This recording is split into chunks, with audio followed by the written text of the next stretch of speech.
A senhora afirmou que no dia 6, o general Dutra informou que só havia 300 pessoas acampadas? Sim, senhor. Das quais aproximadamente 150 eram pessoas em situação de vulnerabilidade social que iam para lá porque lá tinha comida de graça, basicamente isso. Sim, senhor. Ok. Há 2 semanas, ou na semana passada, eu já não me lembro, eu levantei umas perguntas aqui que eu falei assim, olha, será que não seria o caso de nós investigarmos a existência de 2 grupos? Um grupo que estava acampado e que não cometeu crimes, e outro grupo que chegou a Brasília e que cometeu os crimes que estão sendo investigados? E para alguns isso soa até estranho. Agora a gente tem a informação que tinha 150 pessoas acampadas lá, os outros estavam em situação de vulnerabilidade. A senhora sabe quantas pessoas desceram a esplanada dos ministérios aquele dia? Dia 8 de janeiro, coronel? Não sei precisar. Mas Aproximadamente? entre 5 e 6 mil pessoas, creio eu. De 5 a 6 mil pessoas, 300 estavam acampadas. 5 mil pessoas desceram. O que significa dizer que o restante dessas pessoas chegou ao Distrito Federal entre o dia 7 e o dia 8, porque se dia 6 a informação da NTT é que não tinha chegado nada, entre o dia 7 e o dia 8 chegaram aproximadamente 5 mil pessoas ao Distrito Federal. De modo que, ao revés das afirmações irônicas, o pessoal estava orando, o pessoal estava rezando. Estava rezando sim, estava orando sim, estava orando. Aliás, me causa estranheza que no início desta sessão aqui, a existência de drogas naquele acampamento tenha sido suscitada com um tom de condenação. Lá tinha droga, tráfico de droga, tinha que ter acabado. E agora a existência de drogas é defendida aqui. Não, a pessoa tem que poder portar, é difícil, porque a gente tem que seguir uma linha de argumentação. Ou a gente é contra as drogas, ou a gente é a favor delas. Eu sou contra. Mas não dá para a gente ficar mudando a narrativa e mudando os argumentos de acordo com o momento da discussão. Então, nesse momento aqui, eu tenho que ser contra, eu sou contra. Agora eu tenho que ser a favor, eu sou a favor. Não dá. Não dá. Ou uma coisa ou outra. Ou eu sou contra sempre, ou eu sou a favor sempre. A senhora falou sobre pontos sensíveis. Sim, senhor. E foi indagada 573 vezes se havia ameaça, se havia ameaça, se havia ameaça. A determinação dos pontos sensíveis depende de existir alguma ameaça ou aquele ponto, ou isso é uma prevenção que a polícia faz? É uma prevenção. Então, independe. Pode não ter ameaça nenhuma. Se a polícia acha que tem que prevenir naqueles locais, vai fazer a prevenção. Inclusive, isso foi uma decisão tomada em reunião em conjunto com vários órgãos, não só com a Polícia Militar. Tá bom. A senhora falou que fazia contato com o general Gonçalves Dias. Não, senhor, general Dutra. Durante o governo de transição? Sim, senhor. Durante o governo de transição, a senhora falou que fazia contato com o general Gonçalves Dias, inclusive para alinhar as condutas no dia 1º de janeiro, dia da posse do presidente Lula. As condutas foram alinhadas e a posse correu bem. Sim, senhor. Eu gostaria só de relembrar que não tem como confundir protocolo de ações integradas de manifestações inopinadas com eventos programados que acontecem em planejamento com 2, 3 meses de antecedência. Mas o fato é que o general Gonçalves Dias, durante o governo de transição, mantinha contato com as forças de segurança do Distrito Federal. Sim, não era constante, não. Eu tive contato com ele uma vez presencial, ou ele me ligou 1 ou 2 vezes para tirar algum tipo de dúvida do planejamento. Ótimo. Então, a gente tem alguns fatos aqui. Primeiro que o governo de transição funcionou muito bem para a posse do presidente Lula no dia 1º. E depois que deixou de ser governo de transição e passou a ser governo, não funcionou para os atos do dia 8. Aliás, o deputado Joaquim Roriz Neto suscitou aqui o artigo 142 da Constituição Federal, que diz que o comandante em chefe, ele mencionou o artigo 142, se eu não estou enganado, das Forças Armadas, é o presidente da República, que não mandou retirar de lá aquela manifestação. Aí depois a gente tem acesso a essas imagens tenebrosas sobre as quais o presidente Lula, depois de no dia 18 de janeiro, dar uma entrevista dizendo que tinha acesso a essas imagens e que ia investigar tudo, ele decretou sigilo. Aí essas imagens vazam e a gente vê este general Gonçalves Dias quase se confraternizando com os vândalos, que são chamados de terroristas aqui. os atos são atos de vandalismo, mas a qualificação deles é de terrorista e pouco importa o que diz a lei. Porque se eu acho que determinada coisa é terrorismo e pronto. E a lei? Não, a lei não tem problema, ela não vale nada. Mas e o Estado de Direito? Não, ele também não vale nada. Vale o que eu penso que é neste momento da discussão. A sensação que a gente tem é essa. É que a gente tem que engolir tudo quanto é opinião naquele momento da discussão. Ah, o PT é a favor da CPMI, mas o presidente Lula deu entrevista dizendo que era contra. Mas nesse momento da discussão a gente é a favor. E a gente tem que ficar aqui ouvindo isso. E aturando. Pois bem, a gente teve acesso às imagens e o general Gonçalves Dias está lá passeando com os vândalos, depredadores, criminosos. O pessoal da equipe dele serviu água para o pessoal e falou que era para não evitar morte. Ora, como é que vai ter morte lá se não tinha uma arma, não tinha uma faca, não tinha nada? Aí a gente fica assim indagando se a linha que está sendo adotada aqui de investigação por nós está certa ou está errada. A gente indagou aqui o coronel Naime, a coronel Cíntia, outros agentes policiais.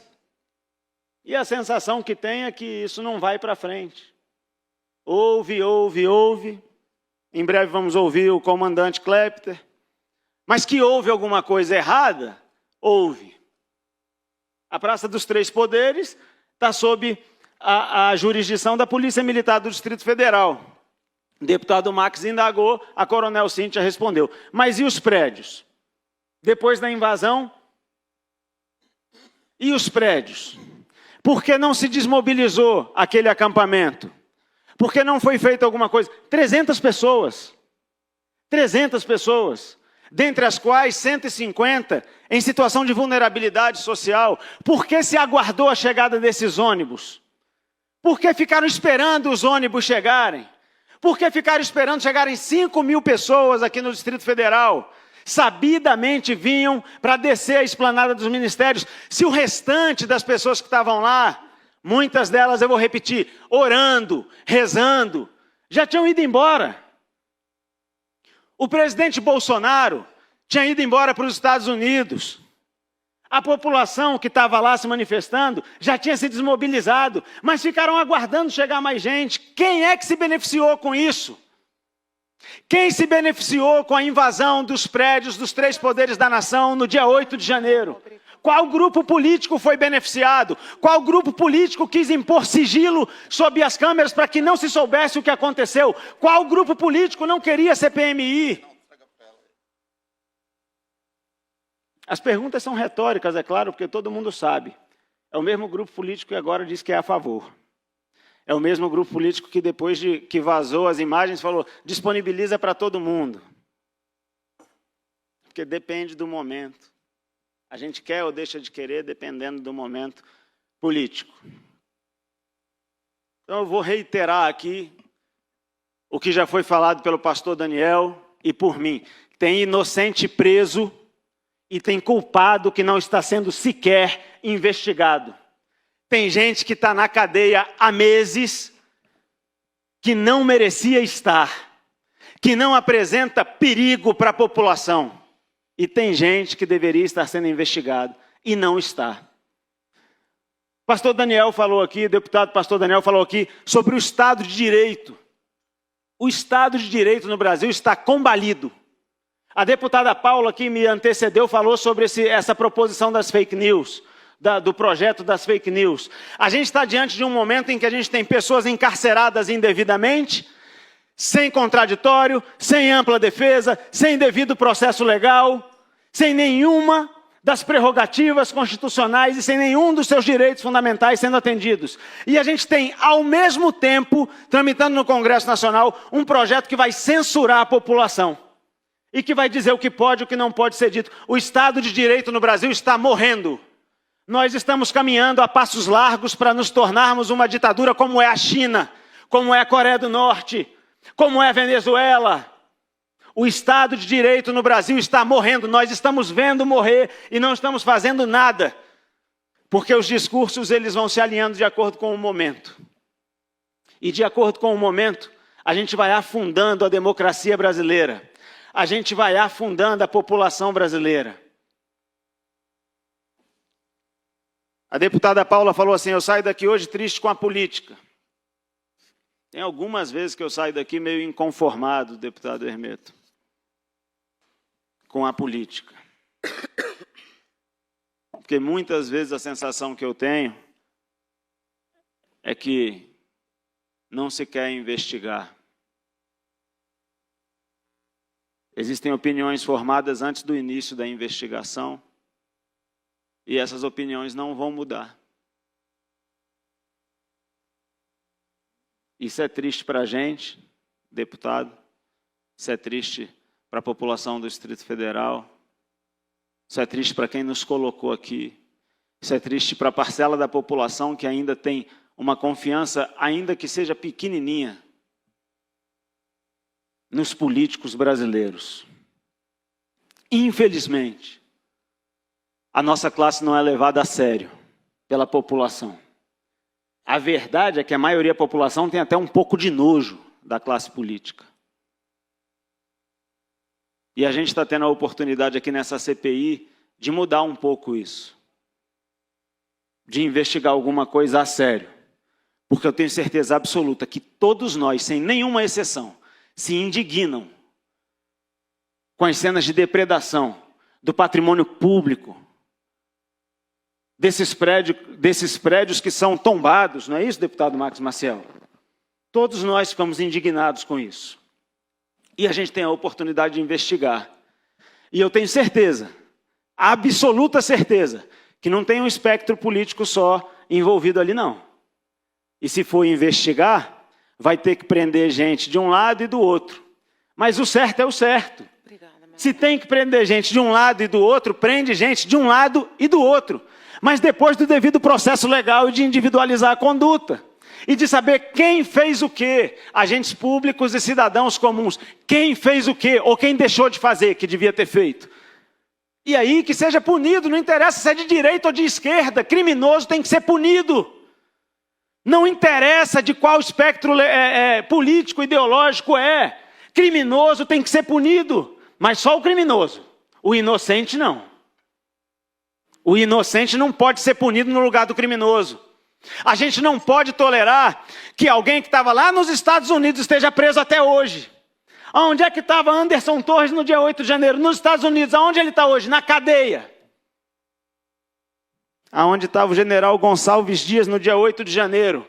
Dentro do Palácio do Planalto. E a gente vê as imagens. Aonde ele está?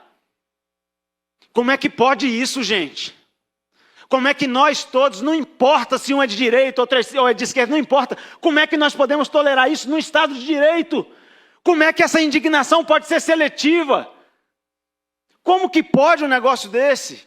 Então a gente está diante de uma oportunidade, presidente Chico, que talvez seja ímpar, de fazer uma investigação, aprofundar essa investigação, nós ainda temos meses de CPI, e mudar a forma como a população nos enxerga.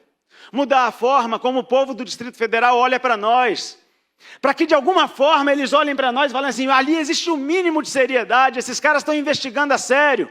Não está cada um defendendo o seu lado. Eu encerro, presidente, fazendo esse pedido a todos os membros dessa comissão, na pessoa de Vossa Excelência, que está presidindo essa comissão, que a gente possa se debruçar sobre os documentos que foram apresentados. Nós temos um calhamaço de documento para analisar, tem muita prova ali, e que a gente utilize essas oitivas que estamos fazendo. Até te peço desculpa, Coronel Cíntia, por não ter mais perguntas, mas que a gente utilize essas oitivas para aprofundar na investigação e para chegar nas respostas que a nossa população quer. O Distrito Federal não merece permanecer envergonhado na opinião pública, como se nós não soubéssemos oferecer segurança, como se nós não zelássemos pela nossa cidade, pelos nossos prédios. Então fica aqui o meu pedido a todos nós, eu me incluo, para que nós nos aprofundemos nessas investigações. Obrigado, presidente. Obrigado aos meus pares.